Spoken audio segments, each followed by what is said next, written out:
მე ასევე მინდა მიულოცო ხვიჩა კვარაცხელიას ჩემპიონთა ლიგის მოგება, ეს არის უმაღლესი მწვერვალი ფეხბურთში და რა თქმა უნდა იდოლი ჩვენგანისთვის არის განსაკუთრებული სიამაყის საგანი, ის გამარჯვება, რომელიც ხვიჩა კვარაცხელიამ მოიპოვა, ძალიანად ჩვენი ქვეყნის გამარჯვება, ასე აღიქვა თითოეულ მაღლ შემადგენლმა მისი გამარჯვება და გარდა იმისა, რომ ულოცავთ, მადლობაც უნდა გადაუხადოთ მას იმ გამარჯვებისთვის, რომელიც ჩვენს ქვეყანას მოუტანა და დარწმუნებული ვარ, რომ ეს არის მხოლოდ დასაწყისი იმ უმაღლესი მწვერვალების, რომლებსაც ის კიდევ ბევრჯერ დაიპყრობს.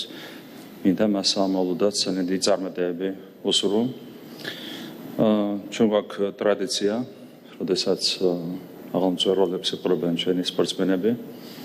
წარვადგენთ ხოლმე მათ უმაღლეს სახელმწიფო ჯილდოებზე და ფიქრობ, ჩემპიონთა ლიგის მოგება არის ზუსტად ის წარმატება, რაც ასეთ დაფასებას იმსახურებს.